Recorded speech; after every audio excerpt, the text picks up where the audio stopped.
Hello students, welcome in the session of English. Today we are going to take more information about poetic devices. We know there is a big difference between lesson and poem. If we try to understand the language of poem and lessons, you can see the difference between it. The language of poem is created and structured very beautifully. To the other hand, the language of lessons is simple and without any dramatic effect. So the beauty of the poem is enhanced due to the effect of its language. Today, we are going to take more information about it.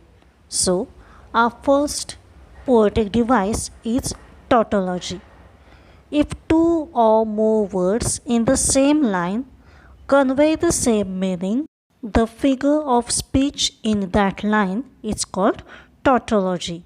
For example, it brought joy and cheer. These both words that are joy and cheer have the same meaning. But to enhance the beauty of language, instead of using any one word, they have used two words with same meaning. So, it brought joy and cheer, that means it brought happiness. Our second example is they groaned with aches and pains.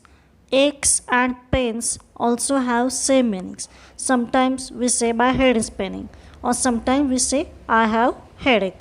Sometimes we say my stomach is paining, or sometimes we say I have stomach ache. So both words have same meaning, but just to enhance the beauty of language, they have used two words with same meaning. So they groaned with aches and pains.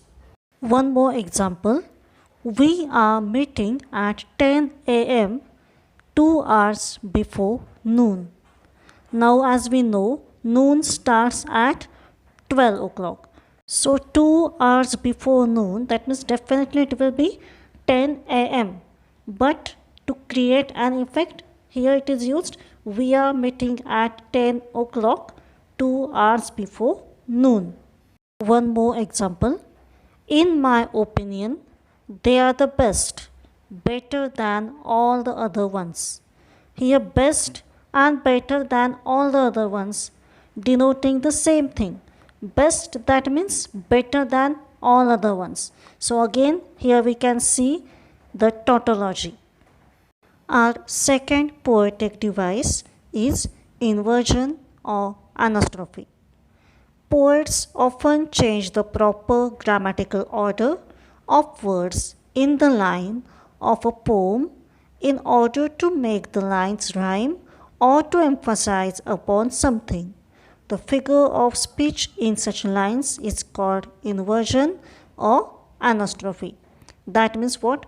Poets sometimes change the grammatical order of words just to rhyme with another lines. In such a way, if the grammatical order has changed of any line, you can say it is inversion or anastrophe.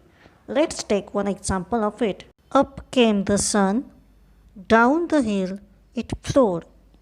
First line, up came the sun. Actually, the line should be like this. The sun came up.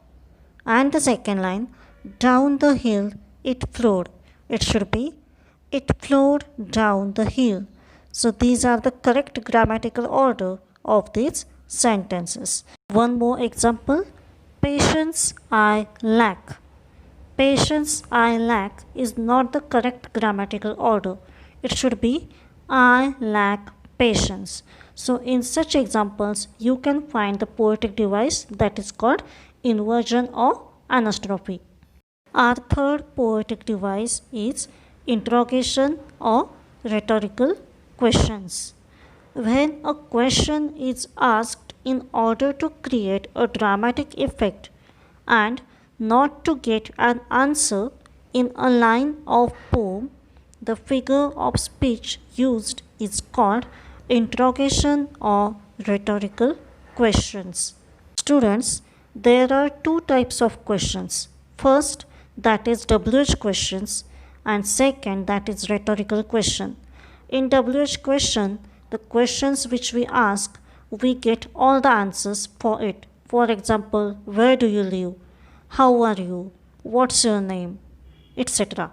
But second time, that is rhetorical question, we do not expect answer from these questions. For example, are you kidding me? Will you stop this nonsense? Or how dare you? So, in such questions, we do not expect any kind of answer. We just want to create a dramatic effect out of these questions. So, such questions are called rhetorical questions. For example, what is this life if full of care? In this question, we do not expect any answer at how the life will be if it is full of care.